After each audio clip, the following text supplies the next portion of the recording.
is the story of Star Wars, The Phantom Menace. You can read along with me in your book. You'll know it's time to turn the page when you hear this sound. Let's begin now.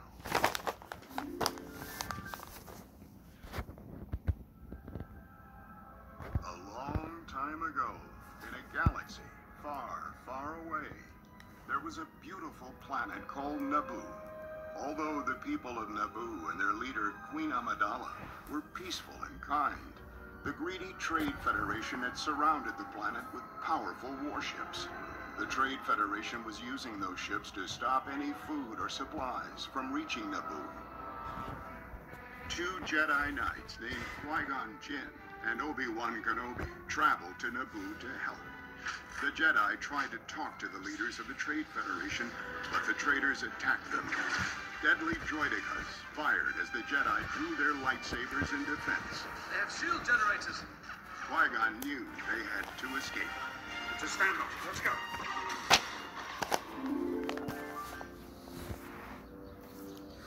The Jedi snuck down to the planet's surface, where they met a friendly alien named Jar Jar Binks.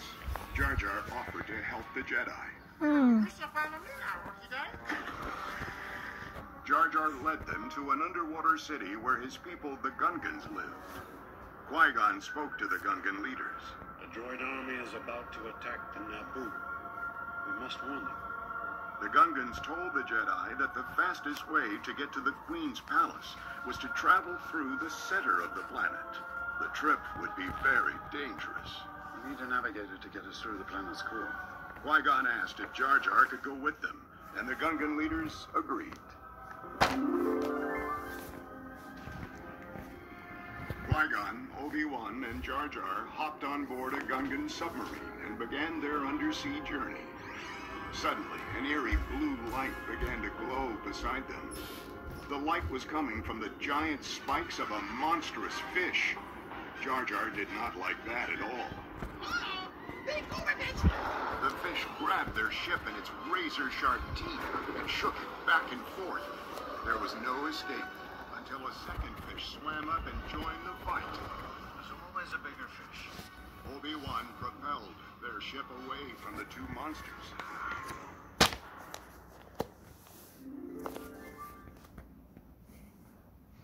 When the trio arrived at the Queen's palace, Amidala was already in trouble. Droid soldiers had taken the Queen and her guards prisoner. Qui-Gon and Obi-Wan drew their lightsabers and quickly defeated the battle droids. Qui-Gon offered to fly the Queen to safety. If you are to leave, Your Highness, it must be now. Amidala hated to leave her people, but she knew she needed the Galactic Senate's help to free Naboo. She had to get to Coruscant right away. The Jedi, Jar Jar, Amidala, and her guards all fled on the Queen's personal ship, but the vessel was badly damaged in the escape. We'll have to land somewhere to refuel and repair the ship. They flew to the quiet planet of Tatooine, and Qui-Gon, Jar Jar, and a faithful astromech droid named R2-D2 began searching for the parts they needed. The Queen had insisted that one of her handmaidens, Padme, join them as well. One junk shop had a working hyperdrive, but Qui-Gon didn't have enough money to pay for it. The owner of the shop, Watto, was very rude to them, but the young boy who worked in the shop was much friendlier. The boy told them his name was Anakin Skywalker and offered them a place to stay for the night. He even showed Padme the new droid he was working on. Anakin introduced the droid as C-3PO. Isn't he great? He's not finished yet. Anakin loved building things. When he wasn't working on C-3PO, he was busy finishing up his new pod racer. That evening, Anakin's mother, Shmi, served them a delicious meal. They were thankful to the Skywalkers for taking them in, but they were no closer to getting the parts they needed. Padme was frustrated. These junk dealers must have a weakness of some kind. That gave Anakin an idea. Watto did have a weakness: gambling. If Anakin entered a pod race on their behalf, he could win them the money they needed. It was a risky plan, but Qui-Gon agreed to give it a try.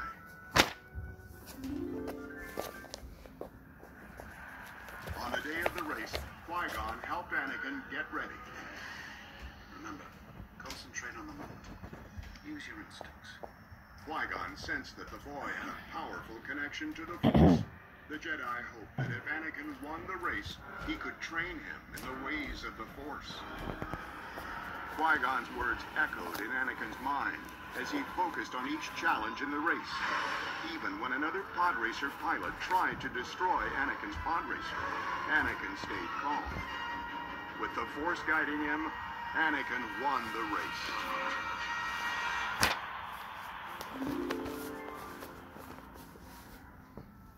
Now, Qui-Gon and his friends could repair their ship. But before he left, Qui-Gon asked Anakin to go with him and become a Jedi. Anakin was excited, but Qui-Gon told him to think through his decision. Training to become a Jedi is not an easy challenge. And even if you succeed, it's a hard life. But I want to go. It's what I've always dreamed of doing. Anakin's mind was made up. He said goodbye to his mother, promising that he would come back someday. But when Qui-Gon and Anakin reached the ship, someone was waiting for them. A figure dressed in black ignited a glowing red lightsaber and attacked. Qui-Gon blocked the enemy's blows and told Anakin to run. Go! Tell them to take off! Qui-Gon's mind raced. Beneath the figure's hood lurked bright yellow eyes, tattooed red skin, and a ring of sharp horns. Who was this monster, and how had it found them on Tatooine? Obi-Wan saw that his master was in danger and flew the ship closer to the battle. Qui-Gon leapt aboard, leaving the menacing stranger behind. What was it? I'm not sure. But it was well trained in the Jedi arts. Qui-Gon shook his head. My guess is it was after the Queen. Anakin wanted to help too. What are we going to do about it? But all Qui-Gon would say was that they must be patient. In the meantime, he introduced his students to each other. Anakin Skywalker, meet Obi-Wan Kenobi. When they reached Coruscant, Qui-Gon warned the Jedi Council about the strange figure he had encountered on Tatooine. My only conclusion can be that it was a Sith Lord. The Jedi Council wasn't so sure, except for Jedi Master Yoda. Hard to see the dark side is. Qui-Gon also told them about Anakin. The Jedi Council asked him to bring the boy to them.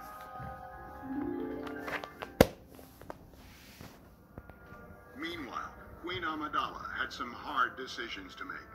The current leader of the Galactic Senate refused to help Naboo. He wanted to investigate the Trade Federation first. The Queen spoke passionately before the Senate. I was not elected to watch my people suffer and die while you discuss this invasion in a committee. She told the Senate it needed a new leader, someone who would take action. Moved by her words, the Senate nominated Senator Palpatine to be its new chancellor. Amidala decided to return to her home planet. Captain, ready my ship. Later on, when the Jedi Council tested Anakin, the members sensed too much fear in him to believe he should be trained as a Jedi. Fear is the path to the dark side. Fear leads to anger. Anger leads to hate. Hate leads to suffering. But Qui-Gon objected. I take Anakin as my Padawan learner. The Council was not convinced. The question of Anakin's training would have to wait. The Jedi were more concerned about protecting the Queen on her voyage.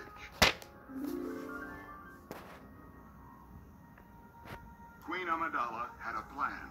She needed to ask the Gungans for their help in defeating the Trade Federation's army. Once they reached Naboo, Jar Jar led the Jedi, Anakin, Amidala, and her attendants to the Gungans' secret hideout. There, Padme surprised everyone when she revealed that she was actually Queen Amidala.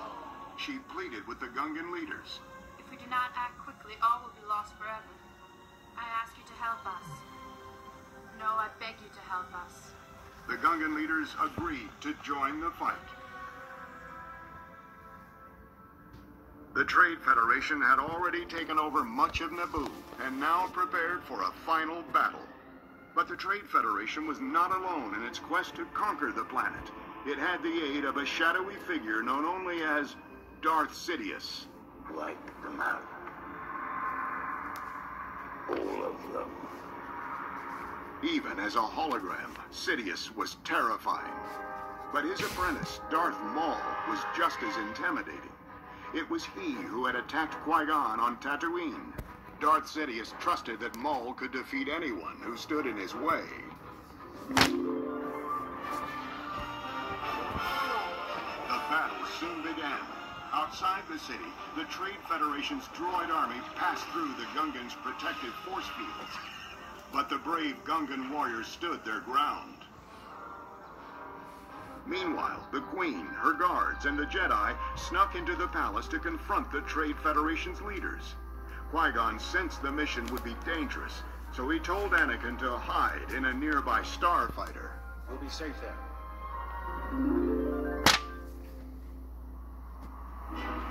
But the Queen and the Jedi did not make it very far into the palace before they met Darth Maul. Qui-Gon turned to Padme. We'll handle this. Maul ignited his two-bladed lightsaber, and Qui-Gon and Obi-Wan leapt into action. After a long duel throughout the palace, Darth Maul managed to separate the two Jedi, locking Obi-Wan and Qui-Gon behind separate energy fields.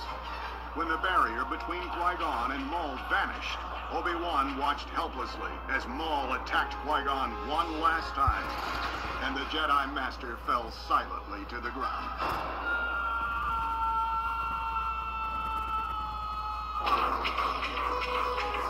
Obi-Wan broke through the energy barrier and finished the duel his master had begun.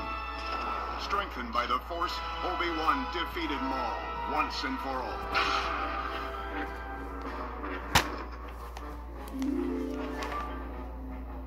Anakin had tried to stay put inside his starfighter, but he could tell his friends were in trouble. As he searched for the ship's cannons, he accidentally turned on the autopilot. The starfighter zoomed into space, and Anakin joined the battle above Naboo. Anakin surprised himself with his skill in the cockpit. He dodged enemy fire and managed to blast his way through one of the Trade Federation's warships, destroying it from the inside, and disabling the droid army on the planet below. Now this is pod racing.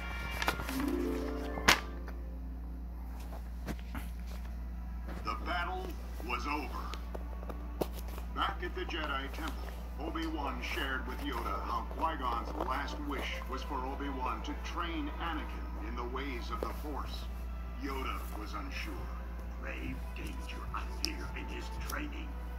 Obi-Wan would not back down. I will train Anakin, without the approval of the Council if I must. Yoda could see there was no changing Obi-Wan's mind, so he agreed. Your apprentice, Skywalker, will be. But later, Yoda confided in fellow Jedi Master Mace Windu. Yoda could sense great darkness in the Jedi Knight's future, and the defeat of Darth Maul did little to comfort him. Always do, God. No more, no less. A master and an apprentice. And Darth Maul's mysterious master would be a fearsome enemy indeed. Even though the future was uncertain, there was still much to celebrate. Obi-Wan had earned the title of Jedi Knight and would train Anakin to be the same. Naboo was free, and Queen Amidala could lead her people again. They celebrated side by side with the Gungans, who had fought with them. For now, the galaxy was at peace.